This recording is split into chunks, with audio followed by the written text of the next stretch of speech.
Welcome back, everyone, to another Eat Speak podcast, the most delicious podcast in the Metroplex. I'm Bud Kennedy. And Steve Wilson. Everybody is vaccinated. Everybody's out. The restaurants are full. People are finally getting out and going places, and they're going places that they haven't been in more than a year. Like they go in places like the museums and the Modern and Cafe Modern, and Cafe Modern's open again, and people go in Cafe Modern. And they say, okay, we're back, and Cafe Modern's back. And wait, who is this guy? Well, this guy is Chef Jett Mora. He's our guest today on the Eat Speak podcast. Hello, Chef. Thanks for having me. People ask, who is this guy? Tell us. Well, thank you for the and move. So Jed, we're having a lot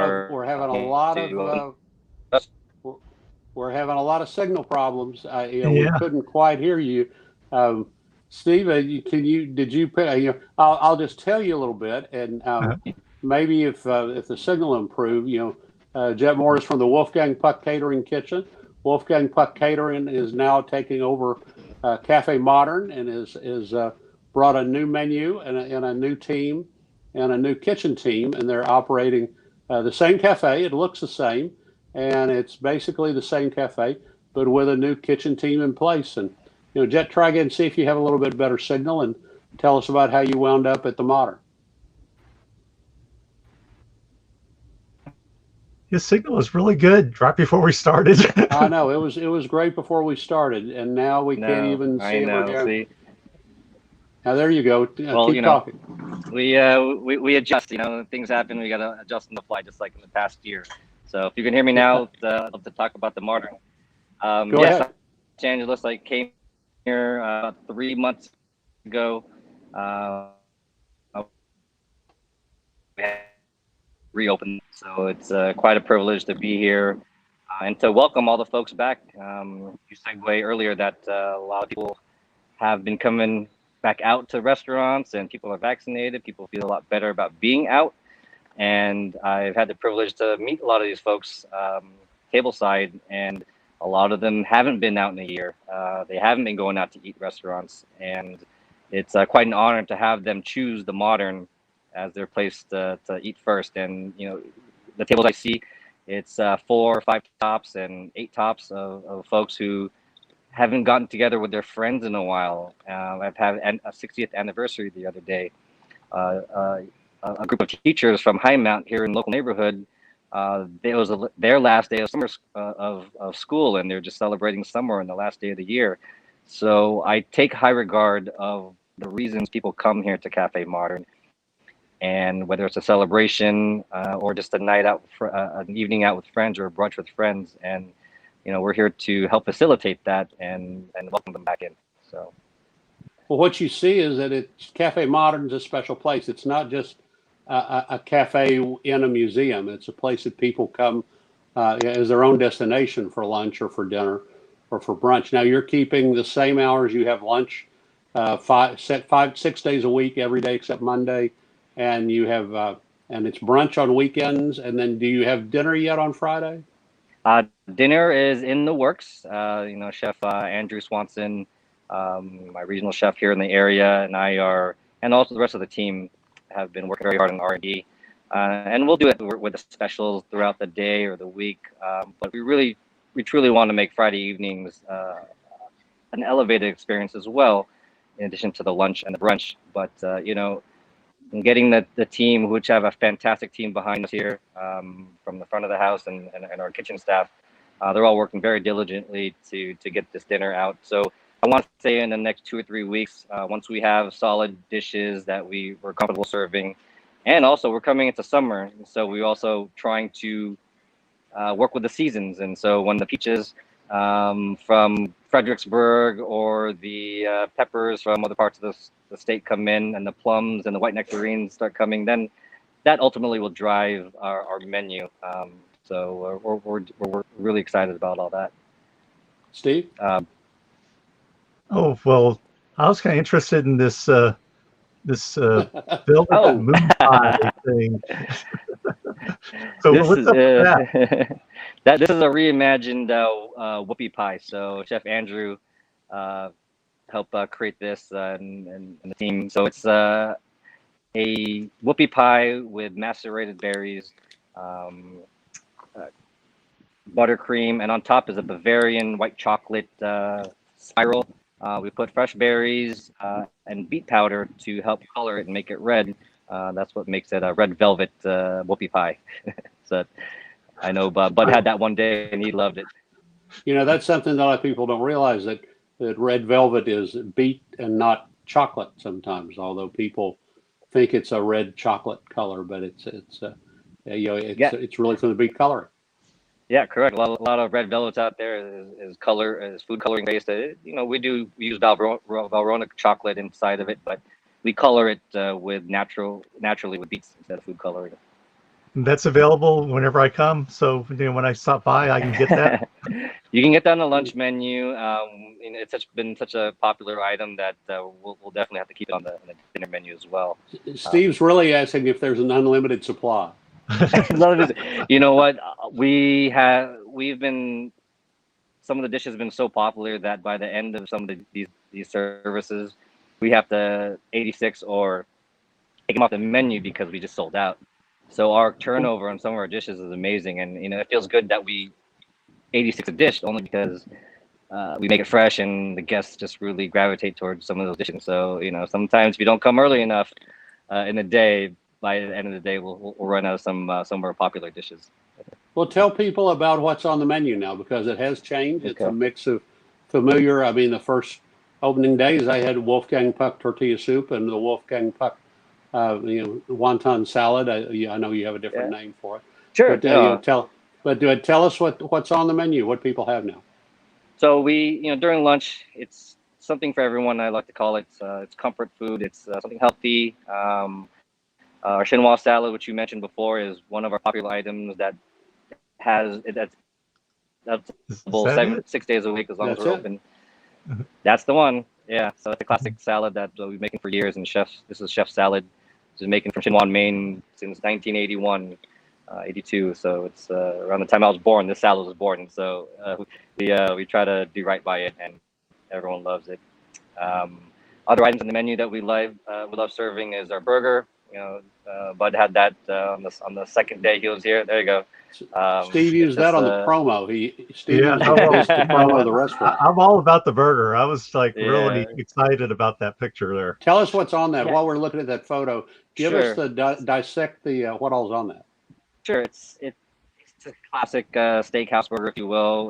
We serve it medium rare, or however the guests like it, but we prefer to serve it medium rare.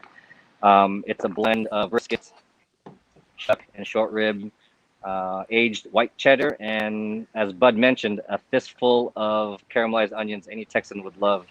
It's just a simple, classic preparation, and this is probably we serve 250 of these a week, and growing. So it's one of these items that really flies out the door here. That's one of the first Other things that people have said. That people said, Cafe Modern always had a really great burger, and Yeah, it's gotten better. So that's that something that well, I appreciate the people feedback. have really been complimentary of. What have you found that what surprised you about Texans' taste, and then how you tell us about the working in the museum where you have guests from all over the world. Well, this is a world-class museum with fine pieces of art and world-class artists coming in. Right now, we have the Sean Scully exhibit. So there's really a draw here, and there's a synergy between the museum, all the fine folks who work here, and our kitchen staff. And the third component are the guests, which to me is one of the most important parts. And we try to draw all those energy together, whether it's inspiration from a piece of art, or it's really gauging what the guests want. And we have a lot of comforting dishes. For example, on the brunch menu, we have our own version of migas. We have our own version of an eggs Benedict, which is a Berkshire pork belly with some wilted greens and these eggs that we got from Timothy Farmstead here in Fort Worth, 15 minutes away. But the the dynamic of all those working together, it really makes this place special. I'm privileged to be here. Again, we also try to infuse some of these. We've got a repertoire of Wolfgang Puck dishes that and ingredients that we can base off of, and so chef entrusts his chefs and people around us to pick and choose those things and ingrain the what's been tried and true for 40 years, but also making it relevant, whether it's updating the chinois salad or updating a certain preparation. But we have got a great recipe list of a lot of things that he's made and it's tried and true, and we try to reimagine those or pair them with different items, but ultimately we're drawn by the seasons. So that's how we operate.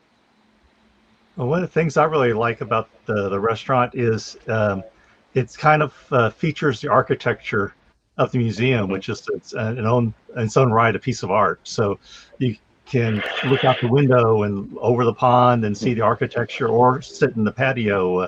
Could you slide your camera over and let's look at the patio? Oh, absolutely. I am blessed to see this view. This is our office every single day.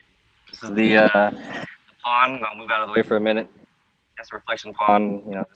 This building was I think 20 years old, I believe, but it's the architect is Tado Ando, and I apologize if I'm not pronouncing that correctly, but it's truly a piece of art, and it's inspiring. And the reflection that this pond gives at the end, every single part of the day, whether it's the light shining off of the pond beaming into the dining room, or some of the inspiration, when the lights in the evening illuminates blue, it really makes this a fantastic place to work. We're just blessed to be here. And of course, you're actually on the patio right now, and people don't know a lot of times that you can dine on the modern patio. So the beautiful days we've had lately, lunch, brunch, dining on the patio is sensational. Talk about the brunch menu, because the modern brunch was ranked one of the best 100 brunches in America by a user of Open Table. And so tell us what's on the new brunch menu. Okay. Well, like I said, our version of amigas is a folded omelet with tortillas and jalapenos. We do 20 roasted birria that goes with it, on top of some classic pinto beans. That's one of our most popular items. Our southern chicken and biscuit is also great. We make our biscuits in-house. We call it an angel biscuit. That's Chef Drew's term, because it's 11 and it's nice and fluffy. And we have brine a brined chicken just dredged in the southern mix. And so that's very popular too. But one of my favorites is also the eggs Benedict. Again, the eggs come from Timberview Farmstead, not too far from here. Berkshire pork belly, which we sous vide for a day, 24 hours, crisp it up on the flat top, and that's one of our popular dishes too. But for the health conscious folks, we do have one of our overnight oats, which unfortunately doesn't get orders as often, but it's one of my favorite dishes on the menu because it's overnight oats soaked in oat milk, and then we have coconut chia on there, seasonal fruit, whatever we're getting from farm to table, and also coconut and a lot of nice flavors on there, and Kelly's Farms honey on there. We are also gravitating towards more plant-based, Blue Zone friendly dishes, which we're currently R&Ding, because one of the surprises here is, people do eat a lot healthier here than I expected. You think Cowtown, you think Fort Worth, you just think steak and potato bread, but no, this town is far beyond that, and it's definitely a foodie destination with folks who are a lot more conscious about what they eat and where their food comes from. And so that's really refreshing to hear, because that's ultimately the way we all like to cook too. Steve, I know we want to get Chef Jett back to the kitchen. Do you have any more questions for him? No, I don't think so. Jett, what have you found in Fort Worth besides working in the kitchen at the Modern? Where else have you been, or where other restaurants have you tried, or what have you come out and gone and seen since you moved here? Yeah, well, I live not too far from here, so I'm trying to visit as many restaurants close by, because I practically live here in the restaurant. So I've had the privilege to try LRB Fine Food one of the first days. Panther City Barbecue is great. I live close by to Heim Barbecue. One of the favorites is, what else are my favorites? Let's see.